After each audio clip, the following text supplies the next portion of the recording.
Hello मेरे प्यारे बच्चों, मैं रोहित कुमार आपके अपने YouTube चैनल मदर क्लासेस में कक्षा 10 एवं भारत के सभी बच्चों का स्वागत करता हूं।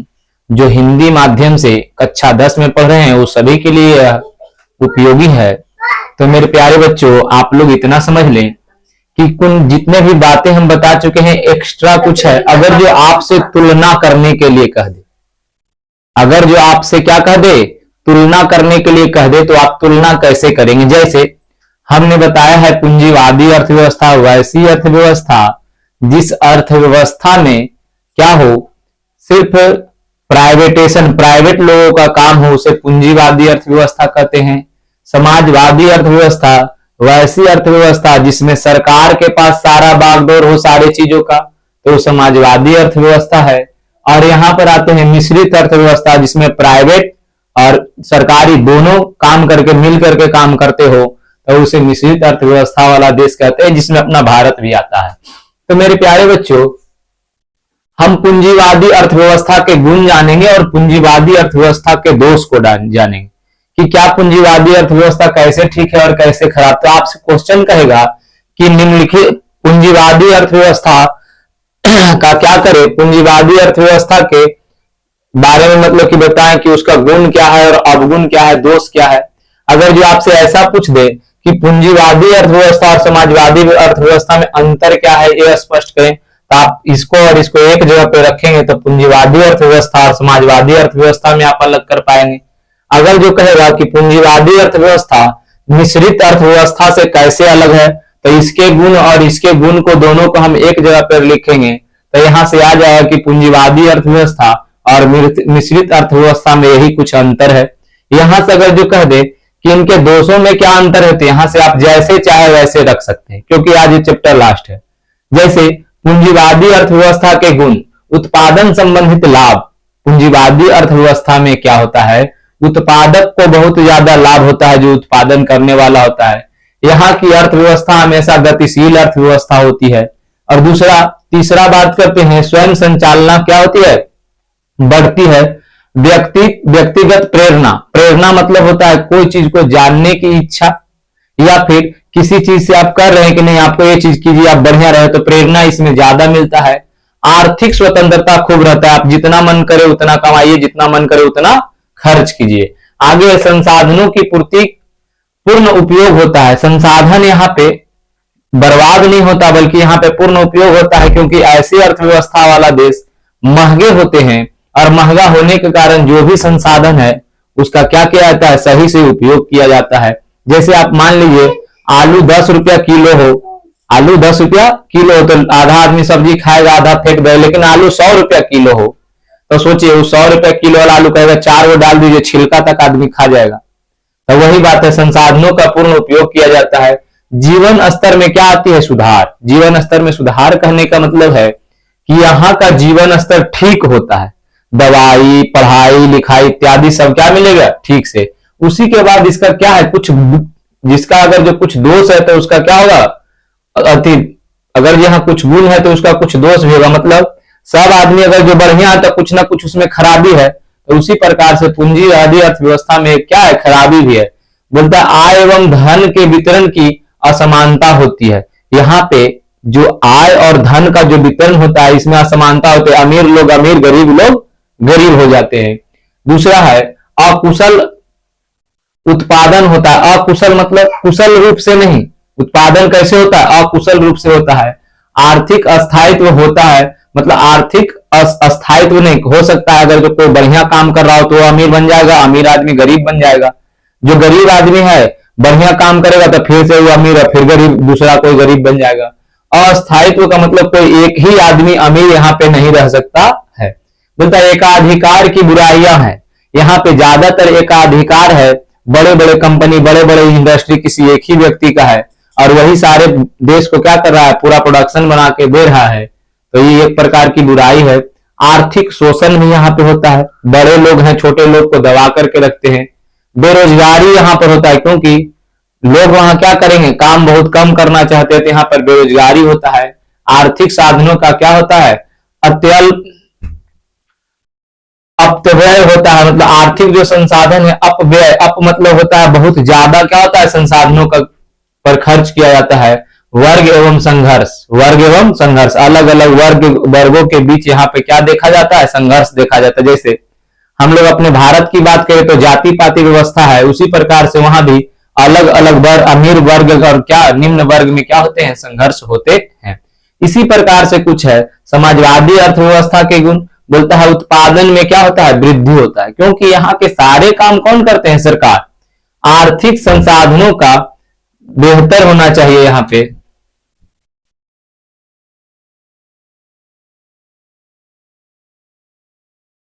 बेहतर उपयोग होता है, आर्थिक संसाधन जो है उसका ठीक से उपयोग होता है। सरकार जितना जरूरत है उतना ही सरकार बनवाती है। बोलता है बेरोजगारी का निवारण होता है। बेरोजगारी निवारण मतलब किसी चीज की हम क्या करते हैं, निवारण करते हैं। जैसे कि आपके घर में कोई बीमार हो तो कहते नहीं फलना दवाइया खेल के तो फलना आदमी ठीक हो गया, तो उसी निवारण का मतलब होता है बेरोजगारी से यहाँ पे छुटकारा पाया जाता है। आर्थिक समानता क्या है, बढ़ती है, मतलब यहाँ पर ज्यादातर बड़े और छोटे, अमीर और गरीब के बीच में ज्यादा का फर्क नहीं पाया जाता है। दूसरा बात है सामाजिक कल्याण को अधिकतम बनाया जाता है। सारी जो चीजें है वैसी बनाई जाती है जिससे समाज का क्या हो, कल्याण हो। उसका बाद है शोषण का अंत होता है। शोषण यहाँ पे कोई नहीं कर सकता, रूल जो सरकार जो बनाई है उसी के अनुसार से सबको चलना पड़ेगा। बोलता है वर्ग संघर्ष का भी यहाँ पे अंत होता है, मतलब बड़े और छोटे, अमीर गरीब लोग यहाँ पे लड़ाई झगड़ा इत्यादि नहीं करते हैं। इसका बेस्ट एग्जांपल आप चाइना देख सकते हैं और रसिया देख सकते हैं, इसी समाजवादी अर्थव्यवस्था के अंतर्गत आते हैं। इसके कुछ दोष है। उत्पादक के क्षेत्र में प्रेरणा का अभाव होता है। उत्पादक के क्षेत्र में मतलब जहां कोई चीज बनता हो, जैसे कोई लाइफ बॉय साबुन का कंपनी है तो बन रहा है, उत्पादक है। उत्पादक के क्षेत्र में प्रेरणा का क्या है, अभाव है। कोई इसको बाहर से अतिदेवल नहीं कि आप देखिए लाइफ बॉय साबुन है तो जैसे उसमें सेंट डाल दीजिए ताकि आपका साबुन ज्यादा बिके, ऐसा कोई बोलने वाला नहीं है। बस जो बन रहा है ट्रेडिशन वैसे बनाते रहिए, चलते रहेगा। तो ये है, बोलता है उपभोक्ता की सार्वभौमिकता का अंत होता है। उपभोक्ता का जो सार्वभौमिकता है, सर्व मतलब सभी को मिलना चाहिए जो चीज, उसका अंत हो जाता है, यहाँ पे यही दोष है। व्यक्तिगत स्वतंत्रता का लोप हो जाता है। लोप मतलब खत्म हो जाता है। व्यक्तिगत स्वतंत्रता ऐसे देशों में नहीं मिलती है। आगे है अर्थव्यवस्था में नौकरशाही का बोलबाला रहता है या बोलबाला बढ़ता है। अर्थव्यवस्था मतलब जो भारत सरकार की जो सारे कर्ता धरता है उसमें नौकरशाही, नौकरशाही मतलब बड़े बड़े अफसरों का यहाँ पे क्या होता है, बोलबाला होता है, जो एक प्रकार से क्या है, दिक्कत है। क्योंकि बड़े बड़े लोग छोटे लोग को देखना नहीं मांगते हैं, जिस कारण से नौकरशाही अर्थव्यवस्था यहाँ पे होता है। बोलते हैं प्रशासन की जटिलता होती है। प्रशासन यहाँ पे क्या होते हैं, थोड़ा सख्त होते हैं, जटिल होते हैं। प्रशासन को समझ लेना उतना अच्छा नहीं होता, इसीलिए बोलते हैं प्रशासन की यहाँ पे जटिलता होती है। आगे हम मिश्रित अर्थव्यवस्था का गुण पढ़ेंगे जो भारत में पाया जाता है। तो आर्थिक एवं राजनैतिक स्वतंत्रता यहाँ पे बढ़ता है। मिश्रित अर्थव्यवस्था वाले देश में आर्थिक मतलब रुपया पैसा, और यहाँ पर क्या बात करते हैं, राजनैतिक मतलब नेता इत्यादि के लिए स्वतंत्रता। जैसे आपको मन कर जाए कि गांव का मुखिया बनना है तो 2 अभिभावक 2 प्रस्तावक लेकर के ब्लॉक में जाइए, नॉमिनेशन कराइए, आप भी मुखिया बन जाइएगा। लेकिन इन सब देशों में ऐसा नहीं है, इन सब देशों में ऐसा नहीं। तो बोलता है आर्थिक और राजनीतिक, रुपया पैसा और राजनीतिक स्वतंत्रता क्या होता है, बढ़ता है। निजी संपत्ति, निजी लाभ एवं मूल्य, मूल्य यंत्र का क्या होता है, उपस्थिति बढ़ता है। निजी संपत्ति का यहाँ पे लोग ज्यादा से ज्यादा जैसे जमीन खरीद लिए, बिल्डिंग खरीद लिए, कल कारखाना खरीद लिए, निजी संपत्ति। और निजी लाभ एवं मूल्य, निजी लाभ एवं मूल्य मतलब कमाने के लिए निजी लाभ और मूल्य की उपस्थिति बढ़ता है। आर्थिक नियोजन एवं आर्थिक अस्थायित्व यहाँ पे क्या होती है, बढ़ती है। आर्थिक नियोजन मतलब, नियोजन मतलब होता है एक समयबद्ध, एक समयबद्ध जो है, एक समय में मान लिया जाए कि 5 साल में भारत में जो है शिक्षा का दर कितना हो जाएगा, 80%, मतलब 80% लोग पढ़े होंगे 5 वर्ष, तो वही नियोजन है कि 5 साल में कितना 80% लोग पढ़े होने चाहिए भारत में। तो एक प्रकार का ये सिस्टम है जिसको लेकर के इन सब देशों में चला जाता है। बोलता है निजी एवं सार्वजनिक क्षेत्र का क्या होता है, सह अस्तित्व। सह अस्तित्व कहने का मतलब होता है बाबू, सह अस्तित्व मतलब मिलजुल कर। सह अस्तित्व मतलब क्या होता है, सह अस्तित्व का मतलब होता है, अस्तित्व का मतलब होता है मिलजुल कर। मिलजुल कर यहाँ पे देखिए जहां पे मिश्रित अर्थव्यवस्था पाया जाता है वहां पे सरकार भी होती है और वहां पे जनता भी होती है। जनता दोनों होती है, जनता भी यहां फैक्ट्री लगा सकता है, सरकार भी यहां पर क्या लगा सकता है, सरकार भी यहां पर फैक्ट्री को क्या कर सकते हैं, लगा सकते हैं। तो उसी को हम सह अस्तित्व कहते हैं। या फिर सरकार और जनता दोनों मिल करके भी कोई काम को कर सकते हैं। जैसे आप सुनिए, आप नाम सुने होंगे गांव गिराव में जो चलता है आजकल, कल जो जैसे कि आप जल नल बैठाने वाला पैसा कौन दिया, सरकार। काम कौन कर रहा था, कंपनी। दोनों मिल करके क्या करते हैं, काम करते हैं। नहीं तो आप सुने होंगे कि फलना की नौकरी है लेकिन अर्ध सरकारी मतलब आधा प्राइवेट आधा कुछ है सरकारी है। आपके बिहार की बात करें तो जो ब्लॉक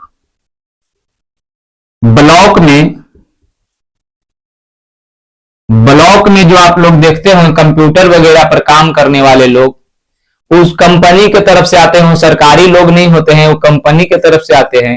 तो कंपनी क्या करता है, सरकार के साथ हाथ मिलाता है, कहता है हम आपको इतना आदमी देते हैं, आप इतना आदमी को रखिए, इतना वेतन देना पड़ेगा। तो वही है अर्ध सरकारी। क्या है, सह अस्तित्व, मिलजुल कर। यहाँ पर आर्थिक विषमता में कमी आती है। आर्थिक विषमता मतलब यहाँ पर लोगों के बीच अमीरी और गरीबी में बहुत कम अंतर होता है, लेकिन ऐसा नहीं है। आप अगर जो फ्रंट पर रख के देखें इस बात को तो ऐसा आजकल माना जाता है कि भारत में हम बताए हैं गरीबी 42% से अधिक लोग यहाँ पे क्या है, गरीबी रेखा से नीचे हैं।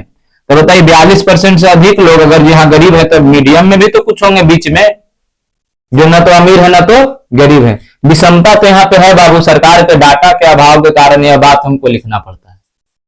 माना जाता है कि भारत में 1% जो अमीर लोग हैं उन्हीं के पास सबसे ज्यादा रुपया है। बाद बाकी 99% हम लोग जनगणना गिनने के काम में आएंगे। 99% जनगणना बस आए, खाएं पिए रहे, मौज मस्ती किए, उसके बाद चल दिए। आइएगा बुट्टी बांध कर जाइएगा हाथ खोल करके, यह बात है। ये बात फ्रंट पे नहीं साबित होता, लेकिन किताब लिखता है आपका तो मुझे भी लिखना पड़ेगा।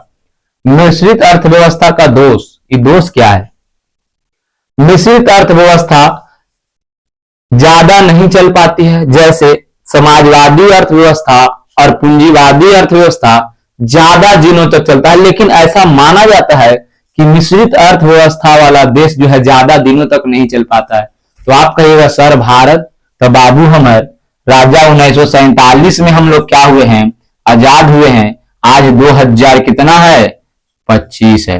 7 में से अगर जो 15 में से 7 जाएगा 8 7 15 8, और यहाँ पर हो गया आपका 11 में से 4 जाएगा 7 4 11, 78 वर्ष आजाद हुए हुआ है भी बाबू। सोचिए 78 वर्ष आजाद हुआ है, ना जाने कितना चीज हम लोग देख रहे हैं। आज ही देखते हैं बेरोजगारी है, इतना ही सब चीज है। लेकिन न्यूटन देखिए, एक मेरा भतीजा है जो पढ़ने के लिए यहाँ पे चला आता है, क्या करे उधर से कह रहा है चाचा पढ़ा रहे हैं। चलिए कोई बात नहीं है, आगे इधर देखिए 78% क्या है बाबू साहब, यहाँ पे 78 वर्ष हुआ। लेकिन 1700 कुछ ईस्वी में, 1700 प्लस ईस्वी में क्या हुआ, अमेरिका आजाद हुआ। सोचिए 300 वर्षों से ज्यादा दिन, 300 वर्ष से भी बहुत ज्यादा दिन वो लोग क्या कर लिया, शासन कर लिए। तो चल सकता है, बहुत कम चलता है ऐसा माना जाता है। किसका, अर्थशास्त्रियों का मानना है। अकुशलता का उदय होता है। अकुशलता मतलब यहाँ पर लोग मनमौजी होते हैं, इसीलिए यहाँ पर अकुशल। अकुशल मतलब आप अपने गांव में देख लीजिए, 10 गो चचा क्या करेंगे, बैठ जाएंगे और ताश पीसते रहेंगे और बीड़ी फूकेंगे, कह रहे फलना सुना लिए हो, फलना वाली कैसे की समाचार है उनके, ये सब करने के लिए, क्योंकि वो लोग के पास कोई काम ही नहीं। लेकिन चल जाइए आप अमेरिका, बूढ़ा है ऐसे ऐसे झोला लटका कैसे जाएंगे ले करके, वहां कमाने का दौर है। यहाँ बुढ़ा लोग बेमा तो देख खा लेने, तो जाइए फिर से ताश बैठ जी वो खेले ले। तो वही अकुशलता का यहाँ पे बहुत ज्यादा उदय होता है। आर्थिक अस्थायित्व एवं का संभावना। आर्थिक अस्थायित्व मतलब यहाँ पर ऐसा भी होता है, कहता है नहीं कि हम लोगों में कहानी विकसित है कि लगा दो आग पानी में जवानी उसे कहते हैं, अब बाप का रुपया उड़ा दो फुटानी में फुटानी उसे कहते हैं। वही हाल एजा पर है।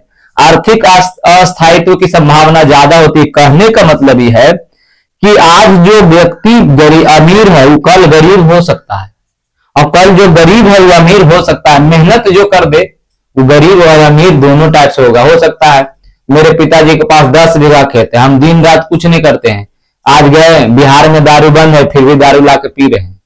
पता चला जो दूर से कहे जो 1200 रुपये हम काम कर रहे हैं, धीरे धीरे खेत उत सब बेच दिए। तो मेरे पास पहले पैसा था लेकिन 10-20 साल के बाद पैसा नहीं होगा। लेकिन हमारे पास आज कुछ नहीं है, हम कमा करके 10-20 कट्ठा 2-4 बीघा खेत बना दिए। तो हमारे पास तो था कुछ नहीं लेकिन आज हम 2-4 बीघा के मालिक है। उसी को क्या बोलते हैं, अस्थायित्व बोलते हैं। तो ये बात आप लोग मोटे तौर पे समझ लीजिए कि आप लोग को ये इतना लिखना है, अंतर करने के लिए बोलेगा तो इतना अंतर करने के लिए आपको दे देगा कि पूंजीवादी अर्थव्यवस्था और समाजवादी अर्थव्यवस्था में क्या अंतर है। तो ये और ये बातें लिखेंगे। पूंजीवादी अर्थव्यवस्था और मिश्रित अर्थव्यवस्था में क्या अंतर है, जो आप क्या करेंगे, लिखेंगे। ठीक है, तो इसका स्क्रीनशॉट लीजिए, फिर हम आपको आगे पढ़ाएंगे।